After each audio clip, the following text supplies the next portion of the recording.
मोजां मोनदों बर' लाइमोन लिरगिरि गौथुमा दाइनथि गायसननाय सानजों लोगोसे बिथांमोनहा बे हाबाफारिखौ लादों।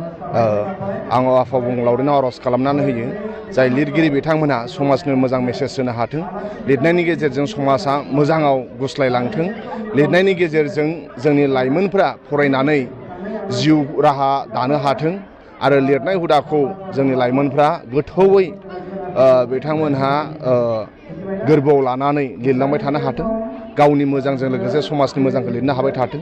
आं बिथांमोनखौ आफाबुंलावरिनाव आर'ज खालामना होबाय। हाबाफारिया जोबोद मोजाङै जादों। खन्थाइ आवरायनायनि गेजेरजों आरो माखासे फरायसालिनि फरायसाफोरा बे हाबाफारियाव बाहागो लाफैदों। जाय बिथांमोनहा खस्थ' खालामनानै बे हाबाफारिखौ लादों, आं बिथांमोननिसिम साबायखर बावबाय। आरोबाव आं बाहागो लाफैनानै जोबोद गोजोननाय मोनदों। जिहेतु गोबां लाइमोन लिरगिरिफोरानो रांखान्थि आंखालाव बिजाब दिहुननो हायैनि आंखालाव गावखौनो सिखोमानो गोनां जादों, मा फोरमायगोन? बेयो जोंनि थाखाय दुखुनांथाव बाथ्रा। नाथाय बेबादिबो हारि दं जेरावनाखि जनसंख्या जोबोद खम, नाथाय बिथांमोनहा ओरैबायदि मोनसे इफेक्टिभ लिरनानै गुबुन गुबुनफ्रा राव सोलायनायनि गेजेरजों बा बिजाबनि गेजेरजोंबो मुंदांखा जानाय दङ। आं आसा खालामो दिनै नङा गाबोन जोंनि लिरगिरिफ्रा बै थाखोसिम सहैगोन आरो जोंनि जाय टेलेन्टेड इयुथ बिथांमोना लिरनायनि गेजेरजों नेशनेल लेभेलाव बा इन्टारनेशनेल लेभेलाव दिनै नङा गाबोन मुंदांखा जागोन, आंहा बेखौ फोथायनाय दं। नांथाबबाय था, नांथाबनायनि गेजेरजों बिथांमोनहा नाजाबाय था। थांनाय बाराव बर' लिरगिरि गौथुमनि माखासे दैदेनगिरि बिथांमोनहा मानाव गेदेर बिटिसिनि चिफ हाग्रामा महिलारि सारखौ लोगो हमहैदोंमोन आरो बिथांमोनहा बोसोरसेयाव लाइमोन लिरगिरिफ्रा बिजाब बरननो थाखाय जेरैबादि अनसुंथाइ बिथांमोनहा मानाव गेदेर हाग्रामा महिलारि सारखौ खावलायहैदोंमोन, थिग बेबादिनो मानाव गेदेर हाग्रामा महिलारि साराबो बिथांमोननो खोथा होदों आरो बेबादिनो खामानिखौबो मावना होदों। दा आं आसा खालामो जाय बिथांमोनहा हाग्रामा महिलारि सारखौ लोगो हमहैनानै आरो हाग्रामा महिलारि साराबो बोसोरसेयाव बर' लाइमोन लिरगिरिफोरनो बेसेबां बिजाब बरनायनि गेजेरजों बेसे खरसा जायो बेखौ सोंदोंमोन।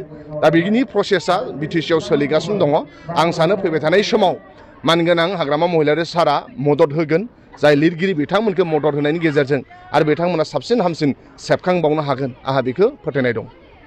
जिहेतु आसाम गभर्नमेन्टनिफ्राय जों नुनो मोनो जुब लेखक सन्मान बायदि बायदि होनायखौ, बेबायदिनो माबा मोनसे स्टेप लादों नामा बिटि सरकारा?